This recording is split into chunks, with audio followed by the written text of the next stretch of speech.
Hey everyone, it's me Phoenix C, and this is the 2019 UAAP CDC performance review of the DLSU Animo squad. How do we rewrite the stars? Say you were meant to be mine. Nothing can keep us apart. Changing the world to be ours. All I want is to fly with you. All I want is to fall. Thank you for tuning in. My name is Phoenix. If you are into cheer contents, tech reviews, and self-improvement videos, please do subscribe. Kumusta kayo guys? I hope that you're all doing well. For today's video, sisimulan natin yung pinaka nire-request nyo, the 2019 UAAP CDC review series. And I listen to you guys, ni-request nyo ang 8th placer to champion yung sequence ng pagre-review natin. So your wish is my command. Our first team to be reviewed is LaSalle, ranked 8th, first to perform with the theme Greatest Showman. This is their second time to be in the last place. Parehong-pareho yung rankings nung 2018 and 2019. While other teams went for faster and harder routine, LaSalle took a different path. Nag-step back sila, obviously less difficult yung kanilang pinakitang routine. So is it good or bad? Let's discuss. I won't be sugarcoating things. The UAAP Cheer Dance competition is the most anticipated CDC in the Philippines. That being said, the level of difficulty na hinahanap ng mga judges ay mataas talaga, and the audience are expecting a lot. Sa pinakita ng LaSalle, despite having a clean run, it wasn't enough for them to rank higher kasi nag-level up din talaga yung ibang teams. When it comes to the scoring, 4 out of 5 elements ay pang last place. So in terms of ranking, they're at the bottom of this competition. But I think the routine that they made was well thought of and serves the intention. We'll go into that later. Pyramids of LaSalle lean more on the secure and safe side. As you can see, may buffer yung mounting nila. To make it more secure and sure ball, notice that the mid bases are already holding or in contact with the top flyers bago pa man sila i-release ng mga bases. Hatid na hatid yung transition, so it's more like weight transfer. Landing kasi yung crucial part ng pyramid, so by minimizing the tendency to have failed landings, mas stable and buo yung pyramids ng LaSalle. Kitang-kita rin yung confidence nila. They look like they're enjoying as they build their pyramids.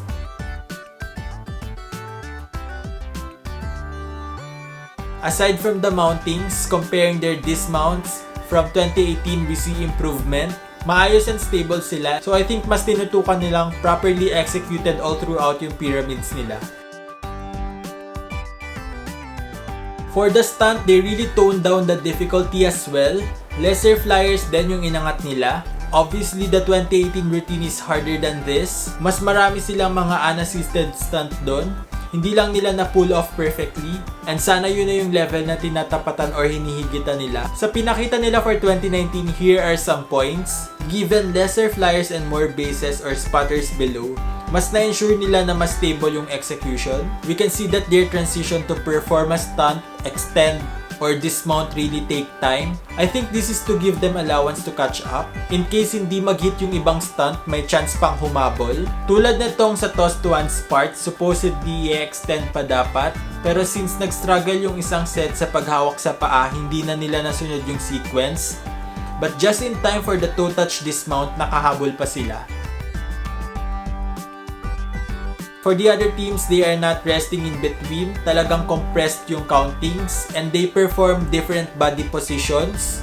Mas mabilis yung pacing and that set them apart. So for the viewers, I hope that you realize that hindi lang yung linis or kung walang laglag yung tinitingnan, kundi yung complexity or difficulty din ng mga stunts. Personally, I prefer the 2018 stunts over this. Syempre minus the laglag. I believe that team should already be pursuing faster and harder stunt sequences. But I cannot blame them. I think it is a team decision to go this way. So let us respect that. Pagdating sa tosses, lowest din sila sa category na to. But the good thing is, naka-recover sila from their score nung 2018 which is 34, the lowest toss score in UAAP CDC history. Mapapansin nyong of all the teams, DLSU lang yung walang twisting sa tosses nila. Mostly flipping tosses lang yung ginawa nila wherein flyers rotated in an inverted position. Compared to last year, better yung form and synchronization. Pero hindi pa talaga perfect, may mga nauuna or nauhuling mag-hit ng skill sa taas. And yun yung pwede pa nilang ma-improve, plus go back and try harder tosses uli. Sa tumblings, 2 ranks higher sila. Naangatan nila yung UP with 63 and Ateneo with 66.5.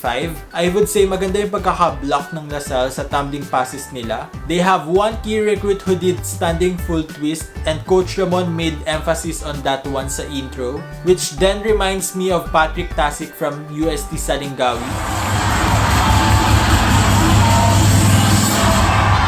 Kapag may skill kasi, Coach Ramon really highlights the skill. So if you are a gymnast, I really encourage you guys to join Coach Ramon's team. I think that the UAAP CDC mat is a great venue for you to showcase your tumbling skills. Instead of joining the stronger teams, I think strategic then to consider other teams. Kasi limited lang yung years mo as a performer, as a gymnast, or as a cheerleader. And making it to the competing lineup is tough, especially for the teams na maraming magagaling. So I think it also makes sense to consider your chances of performing. For 2019, I think they did what they can sa tumblings. They tried to maximize the numbers that they can deliver. Siguro nakatulong din yung numbers na yon in elevating their score. Pero as far as execution, I think UP did better.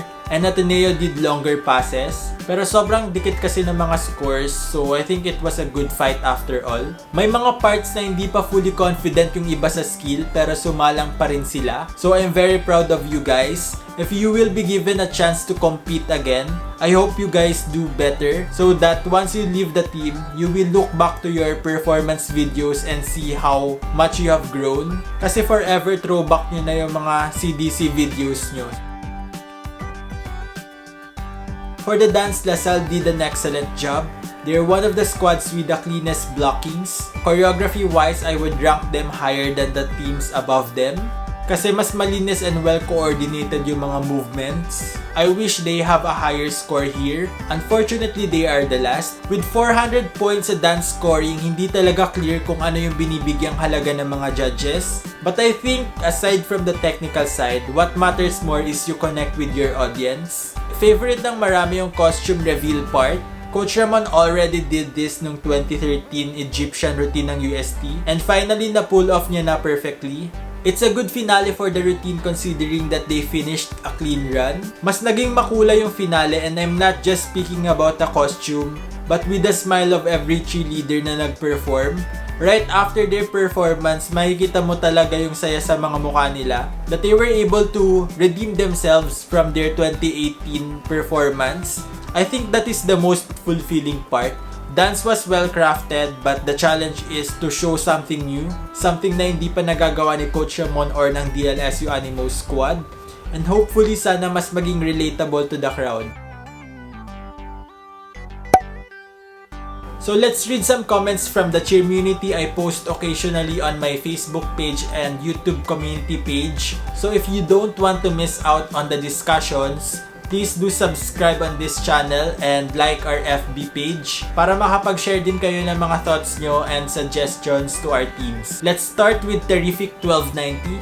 I have no criticisms at all with this squad. It was a perfect run and I felt happiness for them the moment they finished performing. I do think their dance was underscored.